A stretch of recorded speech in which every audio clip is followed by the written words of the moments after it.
Good morning guys, umaga na naman syempre. Tapos na nga pala ang Father's Day. Tapos ngayon Monday, day off ko ngayon. Kaya pupunta na naman ako ng palengke. Tapos nakita ko itong mga tropa natin dito. Yun, yung isa kasi dito, luma na daw yung sticker niya. Kaya papalitan na natin ng bago yan, tropa. So syempre ingat kayo sa biyahe sa araw-araw. Alright, punta muna tayo dito sa palengke sa May Felix ulit. Syempre bibili ako ng manok, magpa-fried chicken kasi tayo ngayon. Tuturuan ko kayo ngayon gumawa ng fried chicken. Yan, mga leg part kinuha natin, pinahati ko yan sa apat para marami.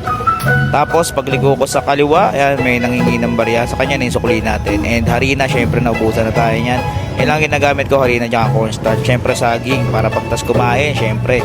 Tapos ito na nga pala yung napamili ko. Pauwi na ako. Medyo mainit na ngayon, 10:37. Naghahabol na ako sa palangalian. Nakauwi na nga pala ako. Tapos naisipan ko muna maggata. Syempre, di pa kasi ako kumain ng almusal eh. Yan na lang ang iinumin ko ngayon. So, isang higop muna para solid. Banlawan na nga pala natin yung manok. Yan, hugas-hugasan natin para malinis. Matanggal yung mga dugo. And ibababad muna natin itong manok. Yan, tubig lang yan. Tapos lalagyan natin ng asin. Mga 2 kutsarang asin. Tapos yung bechin, yan, konti lang din. Yan lang ang panimplang ginagawa ko dyan. So ibabad natin yon kahit mga 30 minutes. Yung harina nga pala yan, lalagay ko. Tapos yung cornstarch yan. 1/4 na harina lang yan. Tapos konting cornstarch. Sa isipan ko ilagay na lahat kasi may natira pa. Megos mo lang ng konti yan. Tapos konting paminta. Yan lang ang gagamitin natin dyan.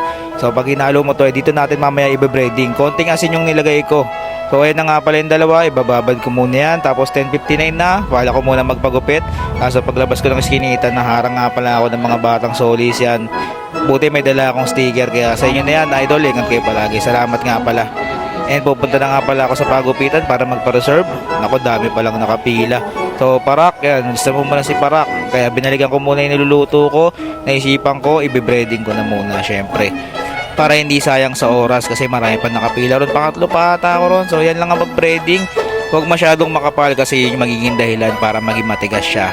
So cornstarch lang yan, tsaka harina. Yan lang ginagamit ko. Hindi ako gumagamit ng crispy fry.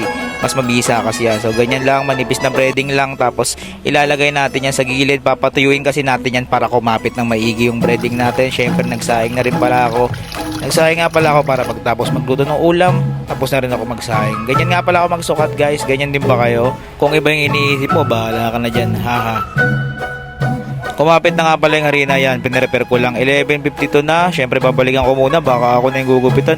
Hindi pa pala, may isa pa. Kaya flex ko muna yung buhok bar yan. So ako na nga yung gugupitan.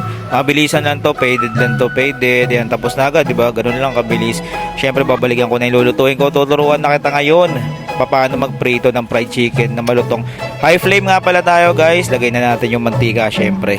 Painitin natin ng maigi bago natin ilagay yan. Ilagay natin yan. 3 lang para magkakaiwalay. Wag nyo pagdidikit-dikitin guys.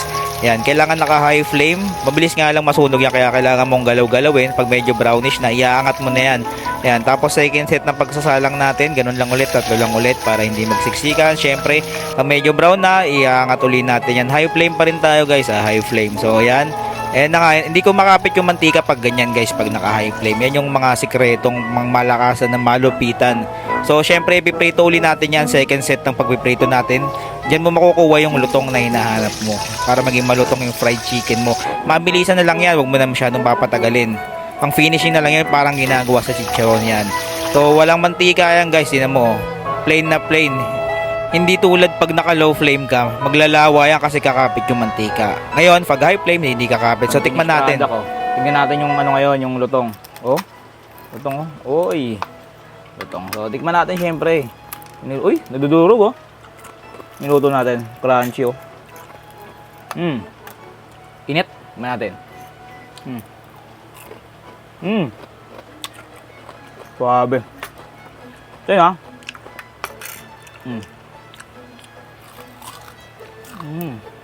Init! Hindi masyadong mantika, sobrang lutong. Yung palutong doon yung yung pangalawang prito. Oh. Mano, food trip mo na kami.